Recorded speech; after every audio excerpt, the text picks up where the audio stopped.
Package complete.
Yeah.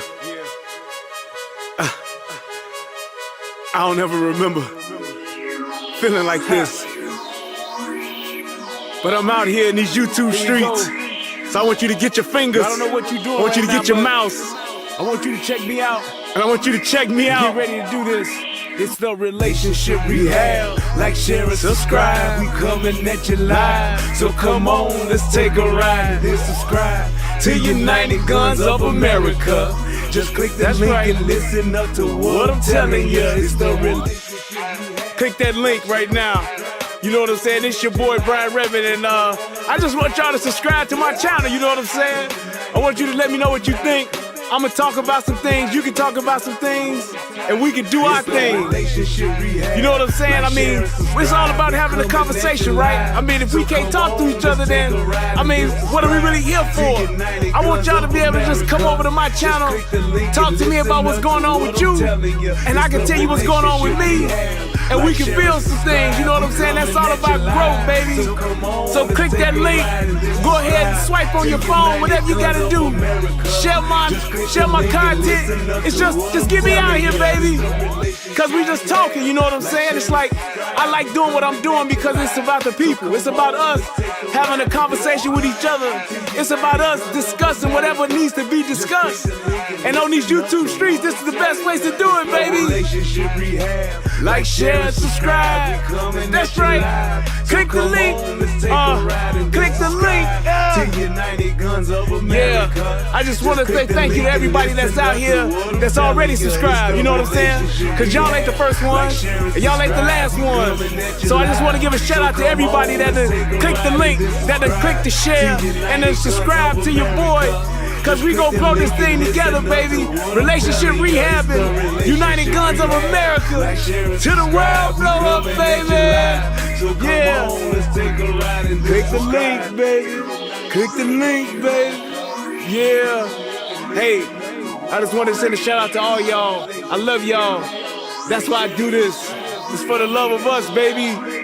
I appreciate all of y'all. Ooh, we gon' do this thing. We gon' do this thing right here, baby. Hey, look, if you at a computer right now, just go ahead and click your link. What else you got to lose, baby? Tell me what you think. Hit the comment section. You can jump on the live panel. We do it all here. That's what it's all about. So come holler at your boy. I've been doing this for years, but I just got onto this YouTube thing. So hey, let's see what it do and where it can go. to your 90 guns of America. Just click the link and listen up to what I'm telling you, telling you, telling you.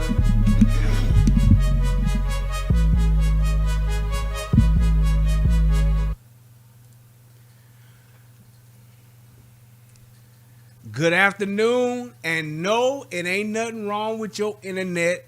No, this is not an emergency conversation that's happening like it happened with Fresh and Fit. They done already damn near done kicked me off of YouTube, so that conversation done been had. However, yes, it is the afternoon, and yes, I am going, well, it's the evening now officially, and yes, I am going live. Hold on, my wife is, I just got a text message. Let me do this real quick. See what's going on. My wife is calling me.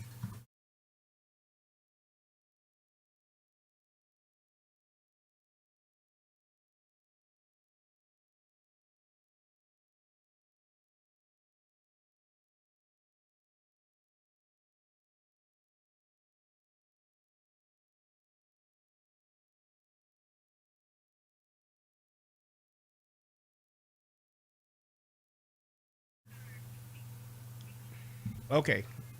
Hi, sweetheart. All right. Love y'all too. Bye. All right. Got that out of the way. Wife had to let me know she was on her way back to me. Okay, so, yes. I'm trying something different. I know I've been telling y'all that I'm trying to get it together for this show so that I could be more consistent in spite of my internet troubles that I have because of the area that I'm in. But I'm working on it, so we're gonna see how this goes, and this could possibly or potentially be something that I start doing on the regular. So, with that being said, let me check and see why my chat ain't up. Hold up, wait a minute. Let me see what is going on with this thing here, cause it should be up already. I tried to get it prepared for y'all ahead of time so we wouldn't have to have these little pleasantries going on. Come on. There we go. Okay, cool. Yeah, I know. People are like, Brian, this early? I know. But hey, gotta sometimes shake shit up, keep y'all on y'all toes out here. But one of the things I did want to do before the show, I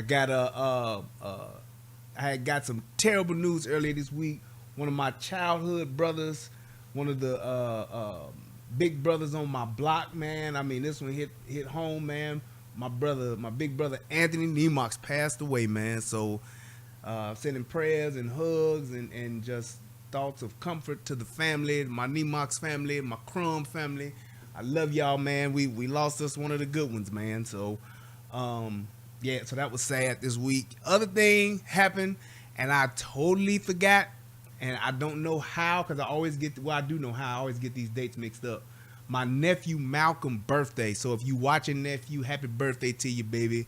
Uncle love you. And yes, we going to call you. I remembered it yesterday and was going to call you yesterday, but I wanted to call you with everybody in the family. So we'll probably do that this evening after I get off the show. Call and wish you a happy belated birthday. Because we call everybody, me and the family, we all get together and we call everybody and sing happy birthday song to people when it's their birthday. So I didn't get to do that for him, so we'll definitely do that. So I want to do that also too. Today, I didn't forget this one, is my brother George's birthday, G Dot. So yes, indeed, happy birthday to you, brother. I love you. Hope you having a great birthday. I know you got a nail in your tie the other day, but that ain't nothing, baby. You get a tie plugged up for $10, $20. Get on back out there and enjoy yourself. So I hope you're having a good birthday, bro. I will be calling you later on today, too. So we got 2 birthday calls to make. So when my wife and my kids my daughter get home, my son asleep, I gave my son his daily dosage of NyQuil at 6 o'clock. So he finally nodded on off. Had to give him, the big dosage. No, I'm just kidding. I don't do those things. I just tell him to get in there and lay down. Lay down. No, he don't do that. My son, when it's time to go to sleep, he go to sleep. So I love my baby boy. And but yeah, other than that, that's pretty much what's going on. I wanted to get that stuff out of the way, and I wanted to get into the show because after the show tonight, I'm hooking up with my brother Easy, and we going to smoke some cigars, baby. Yes, indeed. So I enjoy doing that. But other than that, everything has been good in my world. That I can't complain about nothing else. I just got to keep doing what I got to do so I can get where I'm trying to go. I wanted to do this show. I actually got 2 shows actually still I got to do. But I wanted to do this one because this here is one of the... It's one of those... and if you haven't seen this, I was really impressed by Larry Elder. I like Larry Elder. First off, let me just say that. I do like Larry Elder. I have liked him for a long time, mainly because, for the most part, he tells the truth. Which is with a lot of things. It's a shame that I have to use that as a baseline, but it's like, he tells the truth. Like, that's just what it is. It's like people, call it what you want. You may not agree with everything that he says. You may not like everything that he says, but for the most part, my man tells the truth. I'm not saying he's perfect, but he tells the truth. And with that being said, I wish we had more of that. I wish that the people would demand more of that. And I think that is the problem. We still, especially us as black folks, we love to be made to feel good. You got to make us feel good. Fuck everything else. I don't want no truth. I don't want no honesty. I don't want loyalty. I don't want nothing. Make me feel good. They all like my man in what's the dude name in Players Club? Do something to make me feel good. That's how we are. When it comes to politics, when it comes to just the things that we need that are best for us in this life, we want to be, you got to make me feel good. You want my support, you want my dollars, make me feel good. And this is one of those clear examples of that. And I guess the biggest thing that shocked me about it, didn't shock me, but it really hit home to me, because I saw this, and as I was watching The Breakfast Club, it made me sad. And it made me sad for this reason. It's like, when are we as black folks? Everybody talk about black folks saying, when we gonna have a revolution? When black community gonna ever come together? When black folks gonna ever get it right? Will black folks ever be able to overcome? Oh, we've been saying that shit for 40 years since I've been around. But the thing is that I think it needs to be a little bit more basic than that. When are we as black folks... I know this may be a shocker, but when are we as black folks just gonna treat each other with respect? When are we gonna treat each other with respect? It's something that my brother Tommy said a long time ago, years ago. He said it just seems to be that black folks just don't really like each other. It's like, that shit is true. It's like, we literally will have just the utmost disdain and hatred towards someone that we don't even fucking know. But yet and still, those that are our direct, just closest enemies, we'll let them do whatever we do, whatever they want to do. The ones that are our biggest threats, we won't question, challenge, go after, expose. Niggas love exposing niggas. We won't do any of that. But somebody that don't make us feel good, that we just don't like or are told not to like, we will totally just be intentional when it comes to just being disrespectful. We intentionally disrespectful. Intentionally just finding a way to jab, throw a shot at on purpose. Not just through happenstance in a conversation, but I'm going to fuck with this person. I'm going to say something offensive because I want to offend this motherfucker just because. Not, I'm making my point and it may be offensive. No. I'm just going to do shit and say shit and give off vibes. Like I'm going to change. My energy is going to be disrespectful. And that's one of the things that I really saw in this video. And it's like, you got a bunch of niggas sitting on a show that's a very popular show, and they can't even be civil. They can't even be genuine. If we can't have a genuine, honest conversation amongst ourselves, how the fuck can we come together as a people? And that's the thing that it left me with in watching this. It just left me with that. Fuck facts. Fuck the truth. Your point of view don't matter. You don't make me feel good and I don't like you. So therefore, you getting all of this. That's just right. That's just what it is. Young Sykes said, Halle Berry, make me feel good. Make me feel good. Can you make me feel good? That's the nigga's mentality. You walk into a room here's the thing. You walk into a room full of liberal niggas, that's exactly what's going on in their mind. Every last one of them in their mind, they're like, make me feel good. Can you make me feel good? That's what's going on in their mind. And if you don't do that, motherfucker, you everything under the sun. Coon, you a motherfucking, you hate yourself. What's the other one they call? Y'all know all the goddamn names. Race traitor, I don't know. Y'all know what they all are. But that's what it is. And it's like, it's consistent even when y'all got the home field advantage. You would think that a bunch of liberals like Envy, like Charlemagne, even though Charlemagne's an undercover liberal, and Tesla Figueroa. Let me get to that, and before we start this motherfucking show. When she first came out, I really liked her just for the fact that she was able to just speak her mind and really just make her point, which very few people do nowadays. Very few people don't have the art of the conversation. But as she's gotten more known and as she's gotten more opportunities, she done drank the liberal Kool-Aid all the way to the bottom of the picture. She's drank it all. She done took it all. It done ran all down the side of her face, down her throat, on her shirt. It's all on the floor. She's totally bathed in the shit now. And she don't even sound like she did when she first started talking and started doing social media. When she was on podcasts, stuff like that. If you go back and look, she don't even sound the same the way she does now. She's totally running the liberal playbook. And the thing about it is, I ain't even mad at that's what you want to do. That's what you want to do. But now she's running and she's putting that classic, what's the best way to say it? It's that classic black woman attitude and sass that think that she's on she thinks she's getting you told, but she's really just embarrassing herself because of the way she carries herself and she presents herself. And it's sad because at one point she had some type she had something that was worth listening to. But it's like, now we know what you're going to do. She did the same thing with Vivek Ramaswamy, and you're going to see that.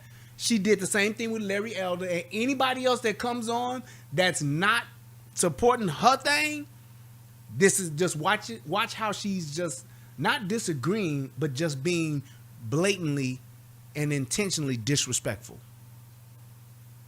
It's embarrassing. It's not just, she just really don't like this person. Nope. It's embarrassing because you can clearly tell that she's being this puppet, this thing on purpose. She's fulfilling the whole disrespectful, loud, angry black woman vibe. She's perfecting it. And it's beyond the point to where you can't even stomach it. It's like you don't even want to talk to her because you can't talk to her. That's just what it is. And it's like, I don't know why she think that's working for her or why she think that's the move, but that's exactly what she does. And that's exactly how she's carrying herself. And it's really just embarrassing. So with that being said, I got that off my chest. Let's go ahead and let's get it started. But without further ado, my favorite part of the show.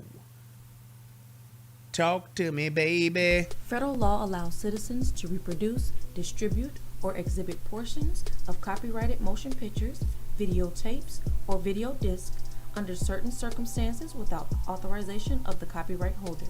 This is called fair use and is allowed for purposes of criticism, news reporting, teaching, and parody, which doesn't infringe of copyright under 17 U.S.C. 107. Oh, and I'm glad I saw it too. Shout out to my man, Troy Sherman. Hit your boy up with a donation. Y'all please hit that Cash App. He said, I just got banned. Wait, what you say? I just got banned from Facebook for responding to your Facebook post about this story. Wow. Hey man, I'm telling you, the only reason like it's very little that I put on Facebook because I know what they own already. So it's like I try to keep that to a minimum. I literally just post up stuff about the show just to keep those people that's on the page and stuff informed when I do one. Cause it's crazy, dude.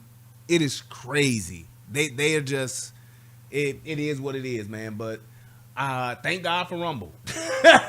That's all I can say, man. And if you have not, please go subscribe to my Rumble because this here ain't promised. And also subscribe to the Guru and the Whore over on Rumble too. Tommy and I about to start doing our show again. Yeah, it's gonna be. I can tell you what.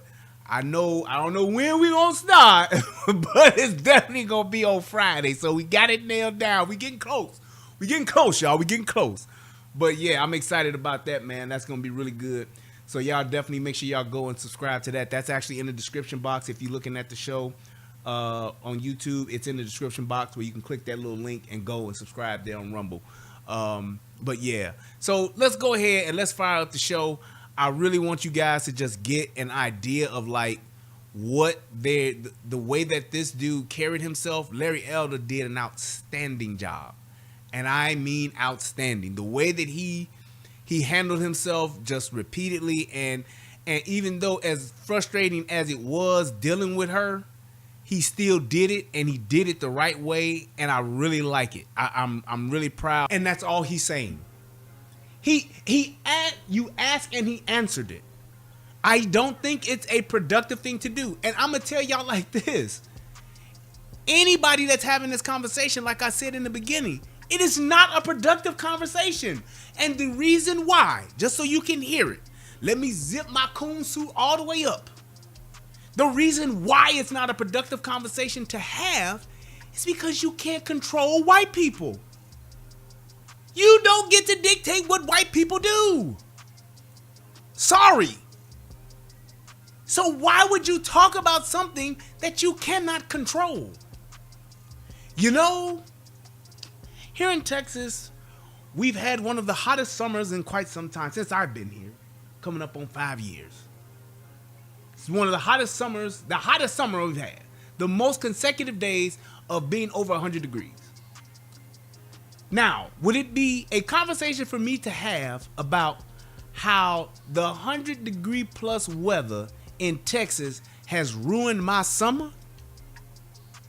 Well, you know, because of Texas having these 100 plus degree days, this many in a row consecutively and just all around throughout the summer, I've had a terrible summer.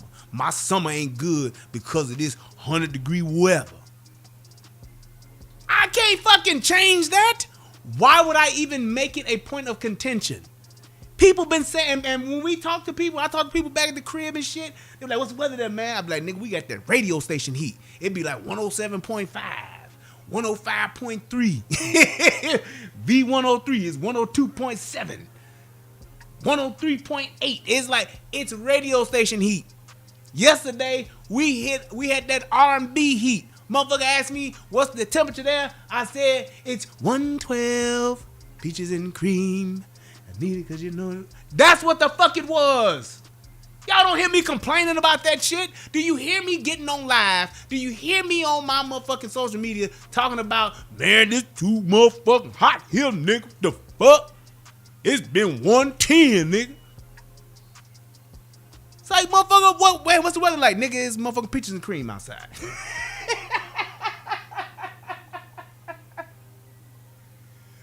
You want to know how hot it is? When I stop telling you the temperature and just tell you references to shit, then you know it's too goddamn hot. What's the weather outside? Peaches and cream, nigga. That's what the fuck it is. Shit. I mean, what the fuck? Man, what's the temperature there, man? WGCI, motherfucker. That's what the weather is. Damn, man, what's the weather there, man? V103, motherfucker. Shit. Hey, man, what's going on, B? Shit, just chilling, man. Man, how hot is it there? Nigga, it's 108 bus, nigga. Niggas in Chicago know what I'm talking about. It's the 111th Street bus. That's what the fuck the weather is outside. And it's like, it's fine. I get it. And when people be like, man, that's just too hot. I say, no, nigga, I like the heat. First off, I do.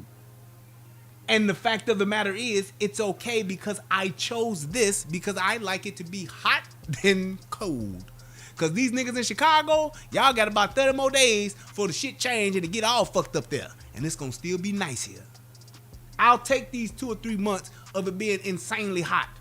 I just stay my black ass in the house until the sun goes down. Then when I go outside after the sun goes down, it's night. Right, it's 106 in Park outside, nigga. That's what I tell a motherfucker. But once the sun goes down, it's fine. 85, 90 degrees at night with a breeze, nigga, I'm partying. When I go to the cigar spot with my man Easy tonight, we gonna be outside smoking our cigars because it's not gonna be 104. It's gonna be a good 87. And I'm gonna be out there with my stogie kicking it. That's just what it is. What's the weather outside, Brian? Man, it's home of the hoagie, nigga. 111th. It's Harold's on 127th. It's okay. It's a different kind of heat, but I'm not going to say that the heat has ruined my summer, and the reason my summer was the way that it was because of the heat. And that's what these niggas are trying to say. That's why let me bring it on back. These niggas are trying to say that the reason niggas are where they are today, fuck all the shit that happened 30 years ago, 60 years ago, fuck all that. The reason why niggas are like they are today and have been this way, let's just say for the past 25, 30 years. Let's just go back 30 years. Fuck it. The reason why niggas have been like they've been since the fucking 90s is because of white racism. It's just racist. This is racist system that we in. Right, Vegas is different. I just went to Vegas last month for the first time. Nigga, that heat out there, let me tell you, it felt like, you know how when you cooking in the kitchen and you got the oven on and you cooking something that determines like where the oven got to be on like 400 or 400 or something like that. And when you open up the oven, you know how that heat just come and hit you? It's like that. It's like ain't no breeze helping you, ain't no cooling wind, no cooling waters or none of that shit. It's just oven heat. It's like a mother. Like when I stepped outside with me and my wife, we walked outside of the Bellagio. And I was like, whoo. And this is during the daytime. We walked outside Bellagio, but I was like, oh, this is that oven heat out here. It was 115. And I'm like, yeah, that shit different. That shit, that desert heat, is a different kind of heat. To all my niggas that went over and served in Iraq and went and served over in Desert Storm, I thank you. Because I would have been like, fuck this, court-martial me, I'm going home. Dishonorable discharge me. Nigga, when it's so hot, you got to put on layers. Because it's so hot, I don't want that kind of heat. That's what my threshold is. I'm done at that point. And that's what the fuck Vegas was getting me there. I don't ever want to be hotter than Vegas. And them niggas overseas, over in that desert, them motherfuckers said that shit was hitting like 130. I'm like, what? 130? Right, see, look. HR said 125. Boy, I can't do it. I don't want to get to one. I don't want to get past 150. I don't want to get past 115, 125, 130. Fuck that. Fuck that. This 108 and 112 be fucking with me. 115 is probably my threshold. I'm done after that. I'm done. My give up. That's just what it is. But let me get back to this. I'm talking. You talk about the Asian community. And that's exactly, here you go again. It's like y'all are intentionally trying to misconstrue what he's saying instead of just taking the words he's saying and disagreeing with that. They're intentionally making up and adding more shit to it to say, yeah, you said this and you said that, you said this. And DJ Envy, you light-skinned privileged DJ and motherfucker, don't act like your ass struggled and came from the fucking hood, cause you didn't, nigga. I hate niggas that try to act like now he down for the cause and all this shit. Nigga, go the fuck on. I'm so sick of these niggas that just think that it's like, dude, you know what it is. You don't live your life like that, but you're making excuses for those that do. This nigga works hard. This nigga does his job. This nigga been scratching and grinding, getting this money, and he's built his own empire for him and his family. Dude, don't try to make it seem like other motherfuckers can't do that by trying to buy into this motherfucking racist shit. Dude, we are past that. That game is over. It's like, come the fuck on. You sitting up here talking about all this shit. You be the first one with a nigga like Jeezy get on the motherfucking show. They want to go back and forth with all of the real estate deals they got. All this money that they got. They want to go back and forth about, yeah, I just closed on a building. You know, I got me a 15 unit. You know what I'm saying? I just did that. And my daughter, she just bought her first building. It's like, oh, so you don't see the clear indicator of your kids being financially stable and having financial freedom. You yourself having financial freedom. Motherfucker, you can't directly tie that and correlate that with having a fucking daddy and how important that was. Nigga, I can't tell you how important the fact that my daddy was around, motherfucker, how much of an impact that shit had on me as a kid and has on me to this day. Even with the shit he did wrong, it showed me what not to do so that I got it right with mine. So even if I do make mistakes as a father, my son will be able to see the difference in that. My daughter will be able to see the difference and say, yeah, daddy could have been a little more of this, so let me be a little more of that when I have mine. It's like, what the fuck? The shit that I've learned from my father has fucking impacted my life beyond measure. Period. The other men in my life have impacted who I am and my life beyond measure. I can't measure it. If you go back through my life and remove the male influences that I had, I would not be where the fuck I am today. I would probably be either dead or in jail or fucking living a fucking less than productive life.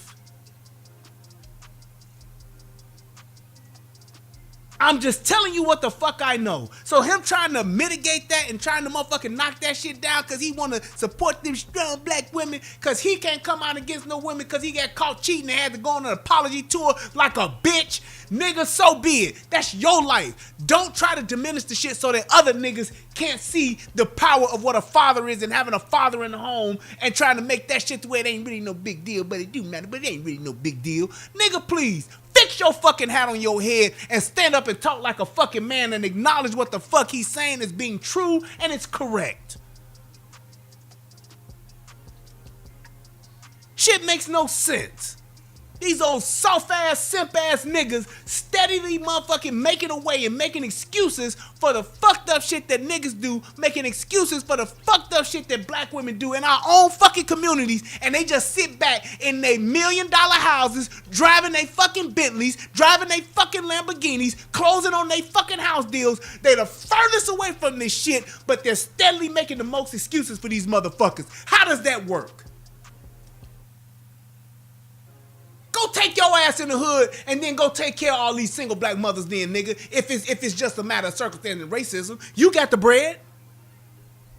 Don't hold no class. Don't try to teach niggas nothing. Go take care of them. Go take care of them. Since it's just a matter of circumstance. You know, they just made, some bad choices. That's just all that is. You still gotta acknowledge the fact that it's the racism that's keeping them down. No, nigga, go ahead, sell your mansion, sell your motherfucking $300,000, $400,000 cars, sell all that shit, go back to the hood and re-gentrify that neighborhood and put a bunch of niggas in your buildings. Bet you the nigga won't do that.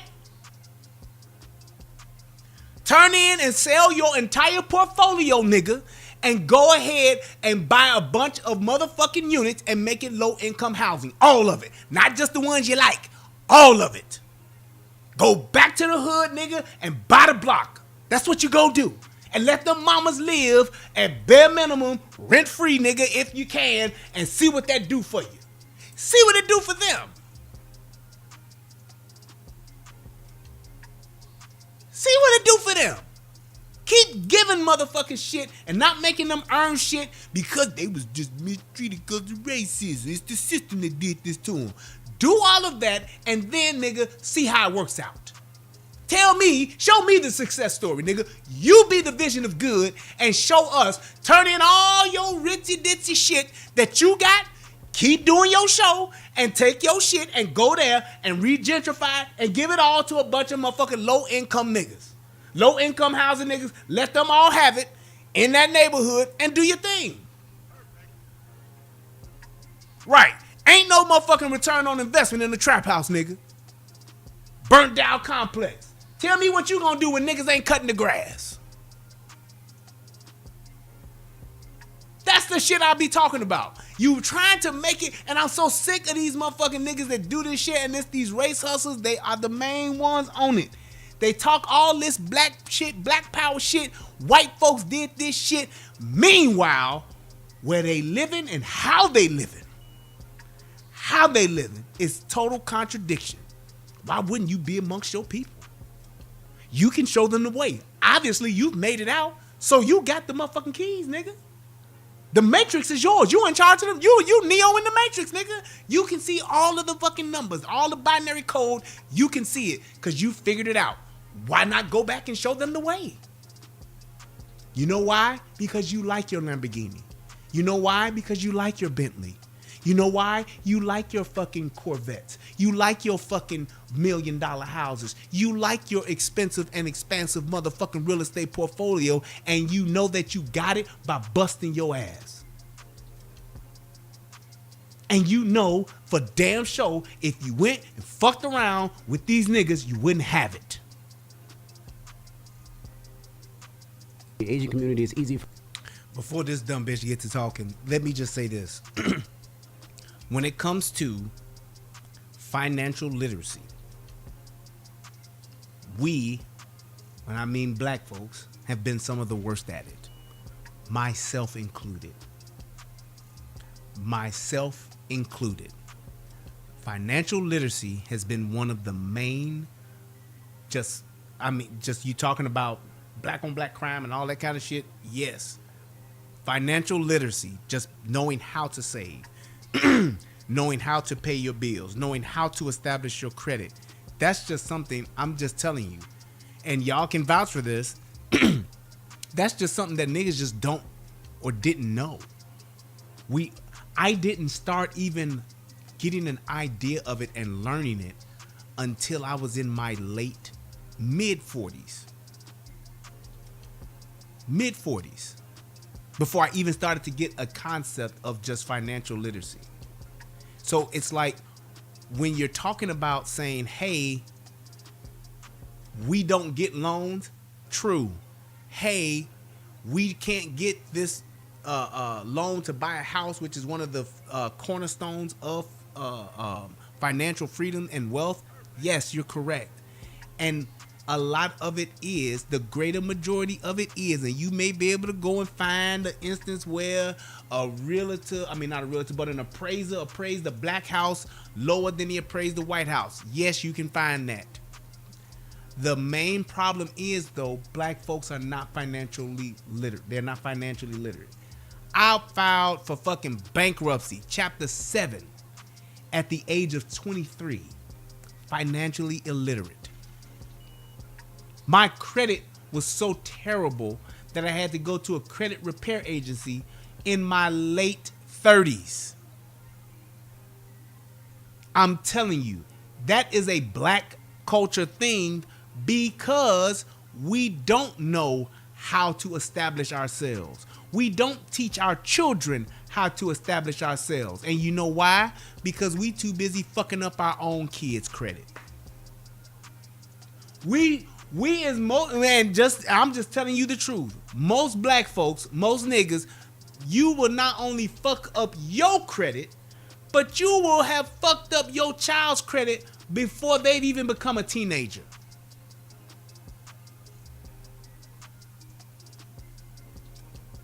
Before you even become a teenager.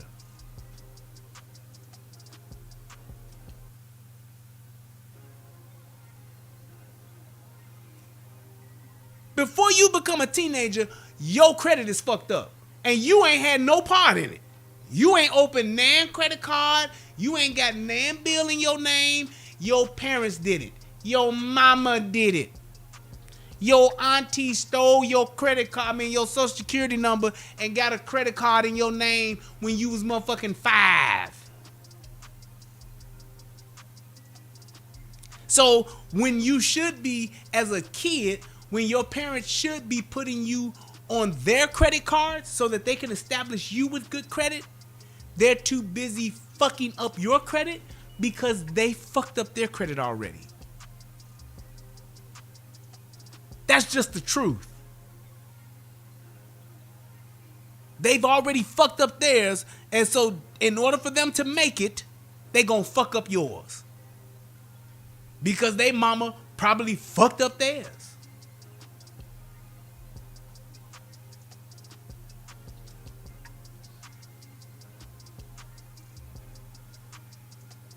That's just what it is.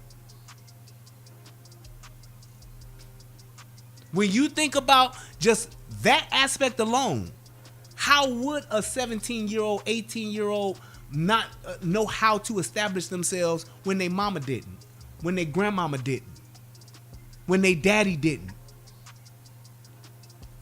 So it's like all of the shit that they've gone through and all the shit that they've done, it's like it's for nothing. They set up to fail already. So by the time they become an adult and they go into college, now they about to take on another $100,000 in debt to become a teacher. So check this. I go to school, become a teacher, get $100,000 in motherfucking student loan debt, and then I get out and I'm at a job where I'm a teacher and I'm making $48,000 a year. I say that ain't enough money. I can't live off of this and I can't pay my student loans back. So let me go and get my master's so I can make more money, maybe become a principal. And then now I'm going to go and get another $25,000 in student loan debt. So now my student loan debt went from $100,000 to $125,000. I come out and now I'm making maybe $80,000, maybe $100,000 as a principal. Financial literacy. We don't know. And when you look at it like this, that's what niggas love to do. We love to get the jobs that don't make no money. That's just how we've been taught. Go be a teacher. Go be a social science major. Go do some shit that don't make a lot of money. And we'll go spend a lot of money to get the degree. Say, I got my degree to go do that. The whole thing of if you go get your degree, you'll make money no matter what, and you'll make a lot of money no matter what. Them days been over since the fucking 80s, motherfucker. We don't do that shit no more. Right. Go to school to be a PE teacher. Nigga, you ain't making no money. But when you look at foreigners, what are the Middle Eastern people coming over here doing? If they ain't opening up quickie marts and motherfucking gas stations and shit, what are they doing? They're becoming doctors. Why? Because it's science. It's medicine. I can go and learn this shit that's in this book and I can execute it. I ain't got to know nobody. I ain't got to be cool with nobody. I ain't got to have no white person got to hook me up. Nope, I can go learn this skill, learn this technique, and then I can go and I can get out and I can be making motherfucker. After I do my residency, I'm pulling down 125, 130. If I'm a specialist, I'm going to be pulling down even more. So now I can set not only myself up for financial freedom, but my children. Engineers is another one. Thank you, They Live. They go to school and they become engineers. That's just what it is. Motherfucker, I can't go in no classroom and teach your kids, but I can show enough design a fucking bridge for your ass to drive your cars over.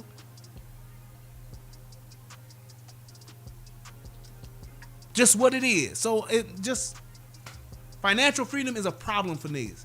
So it's like the point Envy's trying to make, it's literally a moot point, because even if you were to point that out, we still, like Larry said, we still didn't do right when they gave it to us. They said, fuck it. All right, y'all said we was racist. Fine. We gonna give y'all niggas some loans. What happened? Niggas went bankrupt. Niggas lost their houses anyway. And the motherfucker even came back and said, well, maybe y'all shouldn't have gave me a loan. Exactly. Just like the housing market collapsed in fucking 2008. That was banks trying to get this money and giving loans to a bunch of people that were not able to handle them. And it eventually what? Collapsed. Wasn't just the fact that they black and they was racist. Nope. You give motherfuckers loans that shouldn't get loans, more than likely, the greater majority of them will default on them. Period. Here's my thing. And because what Emmy just said, he asked a great question. But here's my thing to that, my point to that. They don't teach us about Jewish history. They don't teach us about Greek history. There's no Greek history month. There's no Jewish history month. There's no Chinese history month. There's no Japanese history month. However, they all have their own schools where they go and they are taught about their own history by their own people. I tell you this, I don't need a white person teaching me about black folks. It just don't hit the same. I don't. I just don't. I don't want a white person teaching me about my people. I just don't. I would prefer to be at black school, nigger school, African school, whatever the fuck you want to call it. I would rather go to my school to learn about my people, taught by my people, than to go and learn it in the public school. I don't understand why niggas today are still having the expectation. And my thing is this, even when they are teaching it, they teaching the light shit. Talking about Martin Luther King. They might squeak by and mention a little bit about Malcolm X, but he's probably about as aggressive as they're gonna get. Everything else is George Washington Carver, Vivian, what's the heart dude? Vivian, whatever his name is, the dude that did the heart surgeon shit. They talk about that. They talk about Sojourner Truth. They talk about Harriet Tubman. They talk about that shit. Tell me about my motherfucking people. Fuck these motherfucking slaves. I want to know about Mansa Musa, goddammit. Tell me some shit about that. Tell me some shit I don't fucking know that is about where I come from. That's all I'm saying. And I'm saying like this. That's something that black folks should be doing for black folks.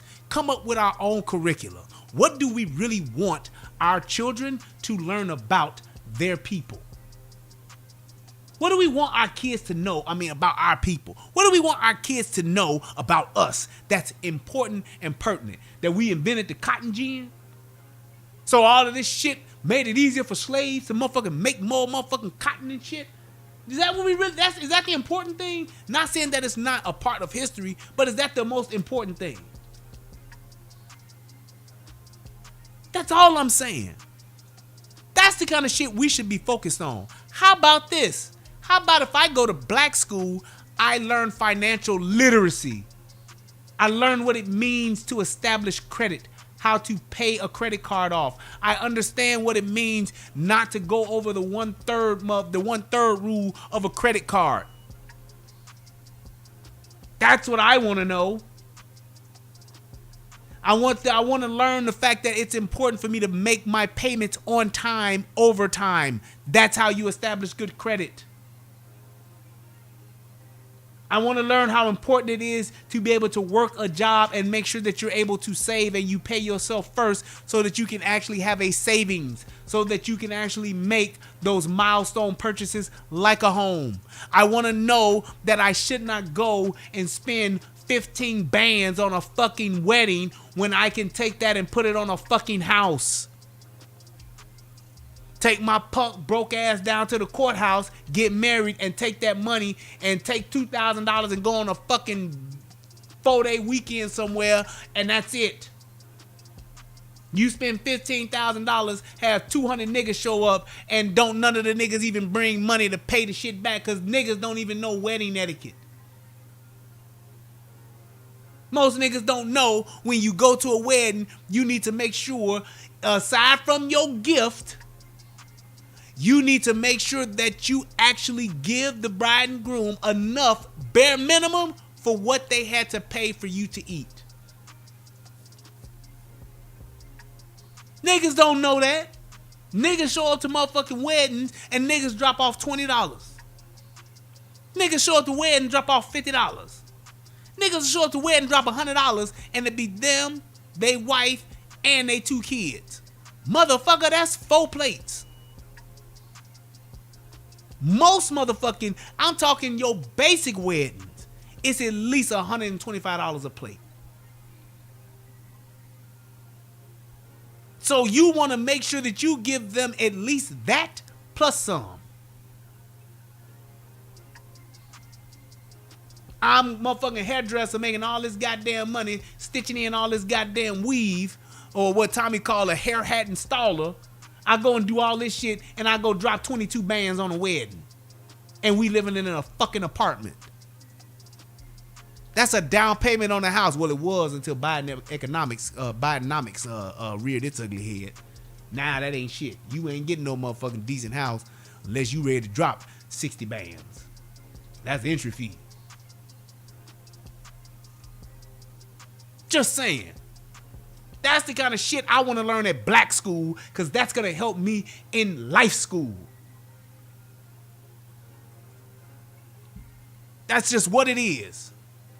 Do you go, when was the last time you was in public school and you saw some Jewish kids go to Hebrew class in the school? They don't teach Hebrew in school. No, they teach Hebrew to their own children at their own schools. So when they hit that 13-year-old bar mitzvah joint, they reading from the Torah out of the motherfucking, they're reading it in Hebrew. They're speaking it in Hebrew. They teach their kids that. Meanwhile, black folks, we trying to motherfucking get Ebonics going. Yeah, we want to make the fucked up shit we've done to the English language our language. Boy, get the fuck out of my face on the internet. No way, boy. Boy, ain't no way, That's boy. us. Boy, ain't no way, boy. Party Boy, ain't no of, way, of boy. Dred Scott. The Boy, party ain't that I no said fucking earlier way, destroyed the boy. nuclear intent. Let me just say this. It's like this, and I see my boy Raylon in here. The things that we have disagreements with and that we may not like about a candidate, there is no perfect candidate. And let me wrap up with this, because I'm going to smoke my cigar. There is no perfect candidate. There just isn't. There's something that you're not going to like about every candidate. Just period. There's not one thing, I like everything they do. There is no candidate that exists like that. So stop looking for it and stop using that as your measuring tool. The thing is, what this person is here to do and what this person's job is and what their policies are is what's important. Like Raylon said, but he's listening to his radio show and the blind support of the police. He can't get with it. Okay. Him being president ain't got shit to do with the police. Said, I'm going to donate to get on stage, but I wouldn't vote for him. All I'm saying is, if it became between him and Joe Biden, who do you think would be the better president for the people, for us as black folks? Would you let that one thing that you don't vibe with him on keep you from voting against everything else to where he wouldn't get your vote? We can't be that one-dimensional to say that one thing I don't like about or I don't agree about this person when that's not his job. Now, if he was running for police chief, I get it. He want to be the police chief, the head top cop in your city, I get it. I wouldn't vote for him. Fine. That ain't his job. He's running for president. And the president, last time I checked, don't control police departments. That's just what it is. He don't determine who get locked up, who go to jail, who get pulled over. He don't. That's local politician stuff. His point of view and how he looks at it is one thing, and it's his, and he should have a right to it. But it is not his job to go out and be the police. He's trying to be the president. That's how we have to think. We got to think about what this person's job is and what this person's opinions are. Two different goddamn things in some cases, like this is. His view and his opinion of police and what has happened and in certain cases and all that shit, it's all relative and all subjective. However, that ain't his job as president to lock motherfuckers up, pull motherfuckers over, and arrest motherfuckers. That's not his job. His job is not to enforce the law. He's not a LEO. So that shouldn't have a bearing on your vote for him as president. Let's get past the things that we may not like and let's look at the actual facts and look at the policies of a person before we decide. Because more than likely, you might have more in common with somebody than you don't. I want to thank everybody for tuning in to the show. This was fun. It was long, but I think it was necessary. I had to get this one off my chest because I couldn't hold my mule. I want to thank everybody for donating that donated. I want to thank everybody for clicking the like button that clicked the like button. I appreciate you all. Thank you guys so much. It was good to do this show. We went, almost 4 hours. This was a long one, but it was necessary. Till next time, peace, and I'm out. What's going on, everybody out there in the internet world? It's me, Brian Redman, also known as The Relationship Rehab. And I need you to do two things. What are those two things? Subscribing to both my channels. I need you to go to The Relationship Rehab, subscribe to that channel, and then I need you to go to United Guns of America and go to that channel. Now you may be asking, why would I do that, Brian?